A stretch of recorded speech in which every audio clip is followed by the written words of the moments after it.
Muchas gracias por continuar con nosotros. Es momento de darle la bienvenida al maestro Clemente Romero Olmedo. Él es abogado y consultor en seguridad para platicar sobre este tema, el del abuso de autoridad en nuestro país. Maestro, yo platicaba hace un ratito con mi colega de Culiacán, con Héctor Gil, sobre el tema de la impunidad que existe, el tema de la falta de una integración adecuada de carpetas de investigación, que luego eso también pues hace que los casos no sean investigados y no prosperen.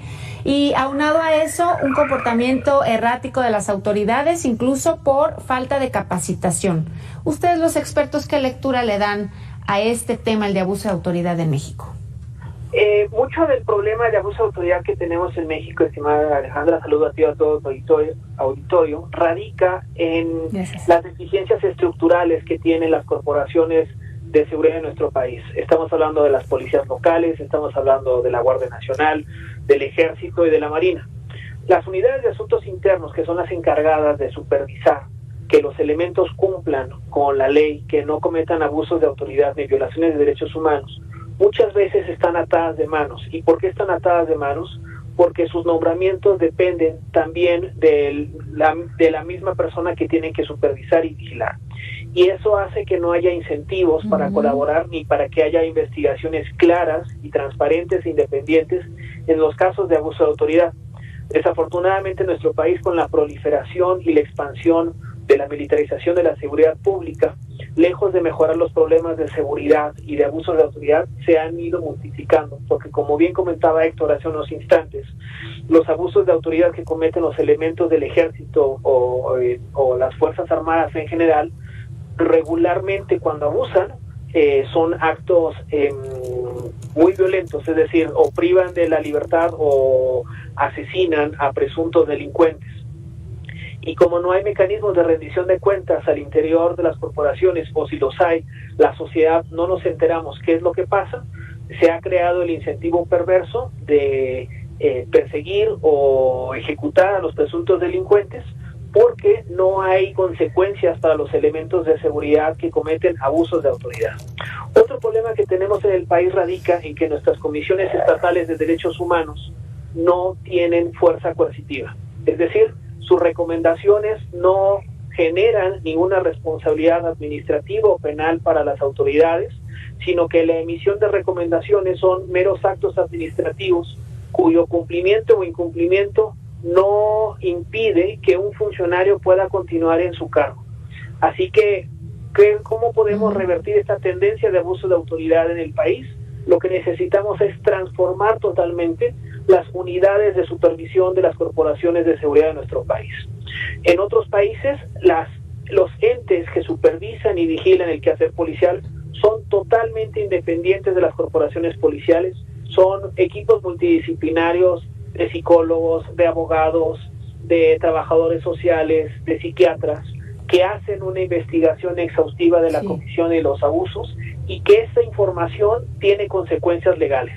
En México, desafortunadamente, los incentivos están a que los gobiernos se protejan entre ellos y que exista un pacto de impunidad que les permite conservar sus posiciones de poder, pero no mejorar las condiciones de gobernabilidad del país, ni mucho menos mejorar las condiciones bajo las cuales brindan la seguridad a la población. Oye, Clemente, y todo esto que me cuentas me hace pensar también un poco en los exámenes de control y confianza que se les aplican a los policías municipales. Yo, la semana pasada, investigando un poco sobre la comisaría de Teocaltiche, un municipio de Jalisco, que resulta que el crimen organizado tiene mejor vigilancia hacia la ciudadanía que la misma policía, pues brotó que se hacen los exámenes de control y confianza, pero que a pesar de que los policías los pasan, es decir, obtienen una buena calificación en términos globales, pues a la mera hora continúan siendo también o forman parte del crimen organizado o están coludidos. Entonces, digamos que, pues para donde volteemos, no nada más es el tema de que no hay un castigo, ¿no? Sino que además, pues desde origen andamos mal. Y eso que los policías municipales son el primer contacto y deben de hacernos sentir, digamos, cómodos, ¿no, Clemente? Así es. El problema con las policías municipales radica en lo siguiente, que las autoridades a nivel local están muy poco profesionalizadas y es muy común que tan pronto haya un cambio de presidente municipal, se cambien a todos los elementos de la corporación. De los más de 2,000 municipios que tenemos en México, menos de 300 tienen a nivel municipal continuidad en su puesto de trabajo. Eso hace que los gobiernos municipales reinventen la rueda cada 3 años. Y como tú bien dices, los exámenes de control de confianza ayudan, pero tampoco son infalibles. Y lo que nos pasa en México es que no evaluamos nuestras instituciones de manera recurrente. Y al no evaluarlas no identificamos qué es lo que funciona o lo que no funciona.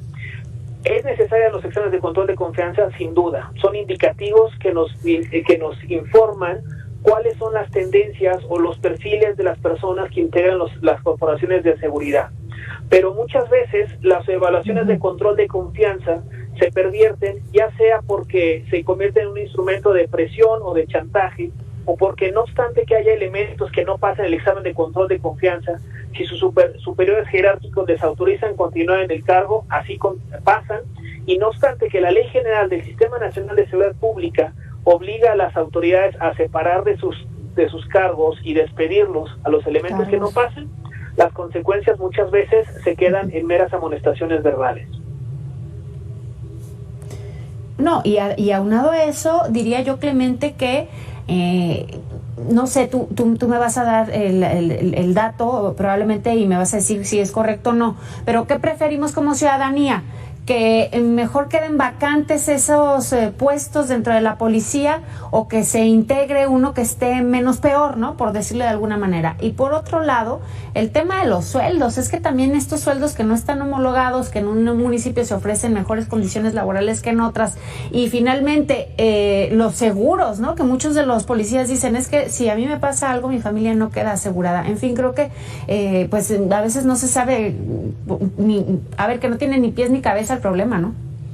Así es, en México no tenemos carrera policial, es decir, si tú eres maestro tienes una expectativa de que habrá un sindicato que te cuide y si cumples más o menos las reglas del juego vas a poder trabajar en esos cargos por 20, 30 o 40 años y al final de tu trabajo vas a tener la posibilidad de tener una pensión. En el caso policial no tenemos eso, porque en México nos seguimos enfocando a que la policía tiene que ser gente joven, que sepa correr y que sepa usar armas.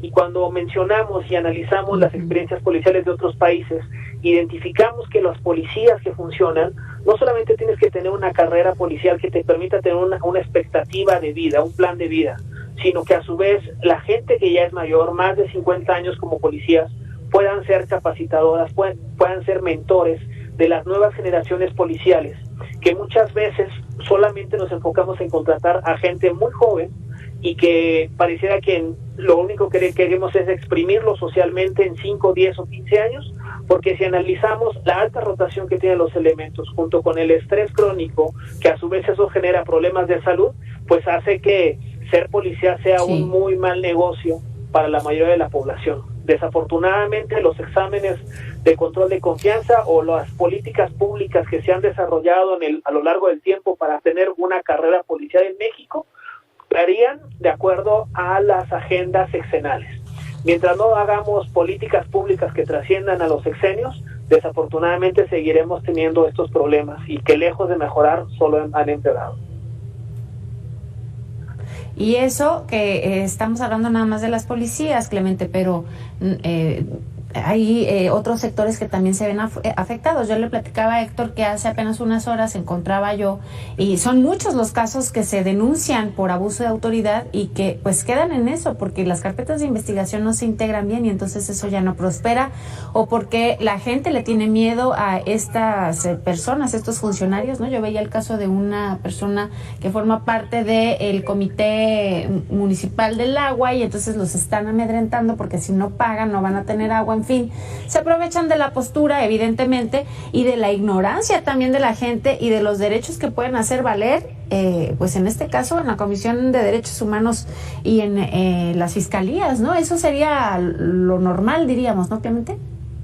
Sí, otra tragedia que tenemos en México es que no tenemos un servicio profesional de carrera.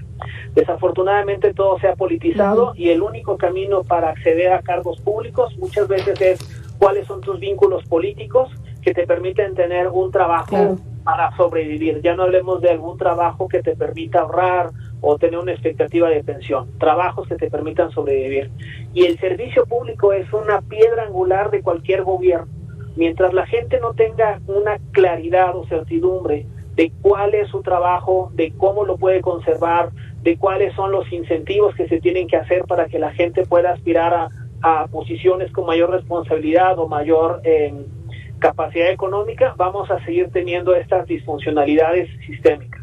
Como bien lo dices, no es un problema exclusivo de la policía o las corporaciones de seguridad, es un problema de la falta de desarrollo institucional y de la falta de servicio profesional de carrera que hace que nuestras autoridades locales, particularmente las que están a nivel municipal, tengan una muy poca capacidad de académica y técnica y a su vez capacidad de interacción con la sociedad, lo cual genera pues distorsiones y actos de abusos de autoridad que solamente nos enteramos cuando la gente bloquea calles o caminos porque les cortan el agua o porque no les hacen caso para la prestación de algún servicio público.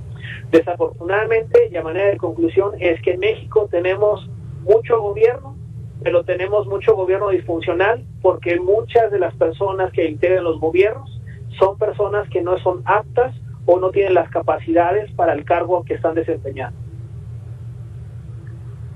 Sí, sin duda, eso se repite una y otra vez y parece que es la historia de nunca acabar. Muchas gracias, Clemente Romero Olmedo, por tu tiempo esta tarde y por abonarle a este tema que nos aqueja a todos los mexicanos. Gracias, buena tarde. Y esto que está en casa lo invito, hacemos una pausa, regresamos.